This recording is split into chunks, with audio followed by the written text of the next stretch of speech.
Hello दोस्तों, welcome back to my channel. अगर आपने अभी तक मेरे चैनल को सब्सक्राइब नहीं किया है तो जल्दी से मेरे चैनल को सब्सक्राइब कर दें। एपिसोड 12 के शुरुआत में यिनगाओ हियंग को देख रही होती है तो हियंग इसको कहने लगता है कि क्या हुआ। तो यिनगाओ कहती है कि मुझे लगता है कि तुम बीएड में भी अच्छे लगोगे। हियंग ये बात सुनकर इसको किस करने लगता है, लेकिन यिनगाओ इसको रोकते हुए कहती है कि हम लोग पब्लिक प्लेस में हैं। यिनगाओ पढ़ने के लिए एक बुक निकाल लेती है और उससे पूछती है कि क्या तुम मेरी गेम देखने के लिए आओगे। तो हियंग कहता है कि अगर टाइम मिला तो जरूर आऊंगा। ये सुनकर यिनगाओ कहती है कि हाँ, तुम तो बहुत बिजी हो, तुम्हारे लिए आना आसान नहीं होगा। और अब यिनगाओ और हियंग एक साथ बुक पढ़ने लगते हैं। अब ये दोनों स्टेशन पर खड़े होते हैं तो यिनगाओ ऐसे कहती है कि तुमने मुझे ये भी नहीं बताया कि तुम्हारी बर्थडे कब आती है। हियंग कहते हैं कि मेरी बर्थडे 12 फरवरी को होती है। यिनगाओ ये सुनकर कहने लगती है कि तुम्हारी बर्थडे तो गुजर चुकी है और सोचने लगती है कि मैं उस दिन क्या कर रही थी, क्या हमने एक दूसरे से बात की थी। यही कहते हुए यिनगाओ अपना वीचैट चेक करने लगती है। यिनगाओ कहती है कि तुमने मुझे बताया क्यों नहीं। तो हियंग कहता है कि मैंने उस दिन तुम्हें रामेन तो खिलाई थी। यिनगाओ कहती कि उस दिन तुमने मेंगशा और मुझे अपनी बर्थडे की वजह से ही कॉफी पर बुलाया था। तो हियंग हंसते हुए कहता है कि नहीं, ये तो एक इत्तेफाक था। यिनगाओ फिर भी अपसेट होते हुए कहती कि तुमने मुझे क्यों नहीं बताया। तो हियंग कहता है कि उस दिन तो तुमने मुझसे अपना प्रॉपर इंट्रोडक्शन करवाया था, अगर मैं उस दिन तुम्हें ये बात बता देता तो तुम्हें ऑकवर्ड लगता। यिनगाओ कहती है कि मैंने तुम्हारी बर्थडे मिस कर दी। तो हियंग कहते कि ऐसी बात नहीं है, हम दोनों ने मिलकर तो सेलिब्रेट की थी। यिनगाओ कहती है कि ये एक बात नहीं है क्योंकि मुझे तो मालूम ही नहीं था कि उस दिन तुम्हारी बर्थडे थी। इतने में ये अनाउंसमेंट हो जाती है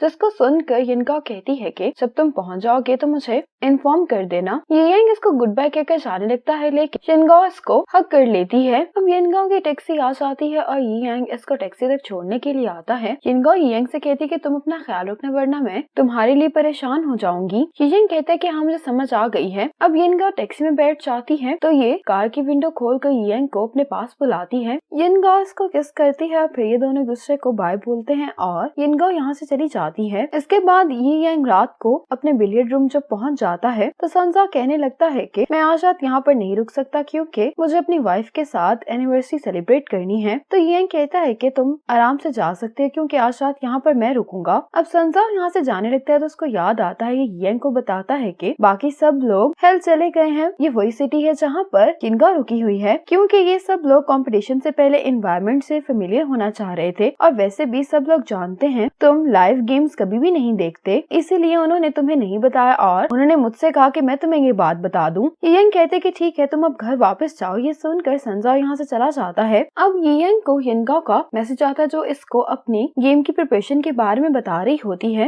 हियंग कहता है कि मुझे ये सब सुनकर अच्छा लग रहा है। यिनगाओ कहती कि जब हम लोग वीचैट पर बात कर रहे होते हैं तो ऐसा लगता है कि तुम बिल्कुल ही कोई डिफरेंट इंसान हो। हियंग कहता है कि क्या वाकई में ही। यिनगाओ कहती कि अगर मैं हमारे मैसेजेस किसी को दिखाऊं तो उनको यही लगेगा कि मैं तुम्हें चेस कर रही हूँ। ये मैसेज देखकर हियंग यिनगाओ को वीडियो कॉल कर लेता है, लेकिन इन दोनों को एक दूसरे की आवाज नहीं आ रही होती सिग्नल खराब होने की वजह से। अब हियंग साइड पर आकर फिर से यिनगाओ को वीडियो कॉल करता है। यिनगाओ से पूछते कि तुम क्या कर रहे हो। इतने में हियंग को खांसी आने लगती है जिसकी वजह से हियंग वीडियो कॉल बंद कर देता है। यिनगाओ इसको मैसेज करके पूछती है कि तुम अभी तक बिलियर्ड रूम में क्यों हो, क्या तुम लेट नाइट वापस जाने वाले हो। तो हियंग कहता है कि मैं आज रात यहीं पर रुकूंगा। यिनगाओ कहती कि तुम यहाँ पर सोने वाले हो, क्या यहाँ पर बेड है। तो हियंग कहता है, इसकी फ्रेंड पूछने लगती है कि ये तुम्हारी पहली प्रोफेशनल गेम है तो क्या तुम्हारा बॉयफ्रेंड इसको देखने के लिए आएगा। तो यिनगाओ कहती कि मुझे नहीं लगता कि वो आ पाएगा क्योंकि वो ग्रेजुएशन सेशन की वजह से बहुत बिजी है। अब हियंग को माजी की बातें याद आ रही होती हैं कि इसको कहा जा रहा होता है कि तुम माफी मांग लो। इसके कोच यानी कि मिस्टर ही बहुत गुस्से में हियंग को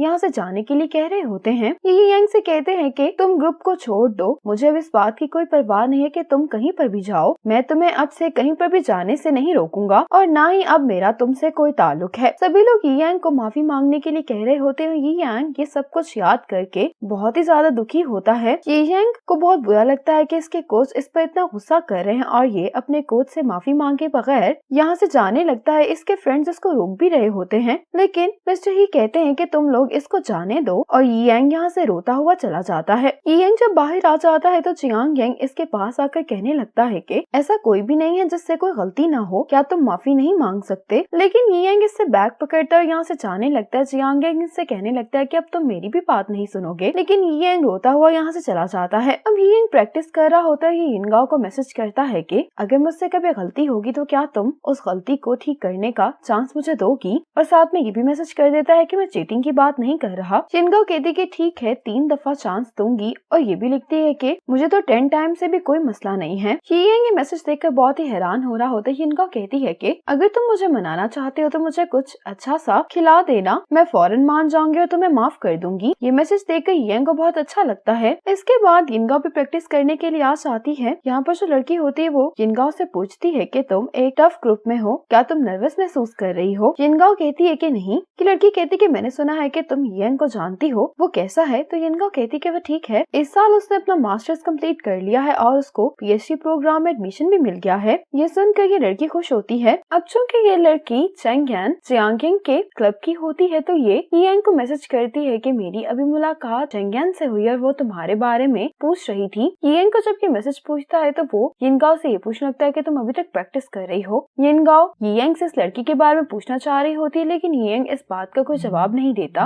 यिनगाओ अपने आप से कहने लगती है कि ये यकीनन एक दूसरे को जानते होंगे। अब यियांग वुवे को कॉल करके कहता है कि तुम यिनगाओ के पास बिलियर्ड रूम में जाओ। वुवे कहते हैं कि इस टाइम पर मेरा तुम्हारी गर्लफ्रेंड के पास जाना अजीब नहीं लगेगा? तो यियांग कहता है कि चेंगयान वहाँ पर है, मुझे डर है कि यिनगाओ चेंगयान की वजह से कुछ ज्यादा ना सोच ले हमारे बारे में। ये सुनते ही वुवे वहाँ जाने के लिए तैयार हो जाता है। अब यिनगाओ प्रैक्टिस कर रही होती है तो इसको यियांग का मैसेज आता है कि चेंगयान पहले मुझे चेस किया करती थी। यिनगाओ अपने आप से कहती है कि मुझे पहले ही मालूम हो गया था।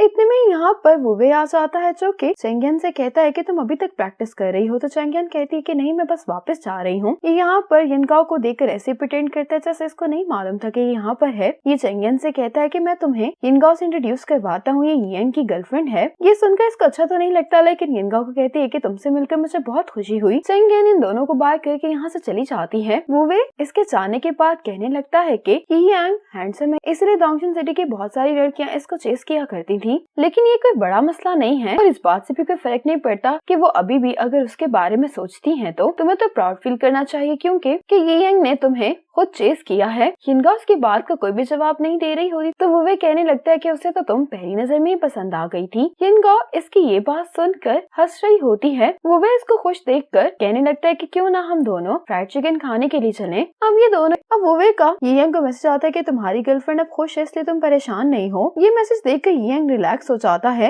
इसके बाद यिनगाओ का जो टूर्नामेंट होता है वो स्टार्ट हो गया होता है और आज कंपटीशन का पहला दिन होता है। यिनगाओ काफी अच्छा खेल रही होती है और यियांग भी अपने फोन पर ये कंपटीशन देख रहा होता है। अब जैसे यहाँ पर संजाओ आता है तो यियांग अपने क्लब का मैच देखने लगता है। इसको ये मैच देखते हुए यियांग संजाओ से कहता है कि मिस्टर चियान की परफॉर्मेंस पहले से काफी बेहतर लग गई है। संजाओ कहता है कि यिनगाओ ने कंसेक्टिव कई गेम्स जीत ली हैं, क्या तुम उसको कंग्रेचुलेशंस नहीं कहोगे? यियांग कहता है कि नहीं। संजाओ कहता है कि मैं इस बात पर यकीन नहीं कर सकता। ये कहकर ये चला जाता है और यियांग फिर से यिनगाओ की गेम देखने लगता है और यिनगाओ ने नेक्स्ट राउंड के लिए क्वालिफाई कर लिया होता है। आज कंपटीशन का तीसरा दिन होता है और जैसे यिनगाओ यहाँ पर आती है तो सभी लोग इसको देखकर कंग्रेचुलेशंस कहने लगते हैं। अब यिनगाओ के फोन की बैटरी नहीं होती तो अपना फोन चार्ज करने के लिए साइड पर बैठ जाती है। इतने में यहाँ पर यियांग आ जाता है जिसको देखकर सभी काफी ज्यादा हैरान होते हैं। जियांगिंग यियांग से कहता है कि तुम वापस आ गए हो? तो यियांग कहता है कि हाँ, मैं वापस आ गया हूँ। ये कहते हुए यियांग की आंखों में आंसू होते हैं। यियांग यिनगाओ को देखता है तो ये यिनगाओ के पास चला जाता है। जियांगिंग कहने लगता है कि ये बहुत सरप्राइजिंग बात है कि यियांग ने अपनी ईगो को ओवरकम करके वो यहाँ पर मैच देखने के लिए आ गया है। अब यियांग यिनगाओ के कंधे पर हाथ रखता है तो यिनगाओ कहने लगती है कि भाई मैं फाइनल्स में आ गई हूँ, इसलिए मैं उम्मीद करती हूँ कि वो भी मेरी गेम देखने के लिए आएगा। इसने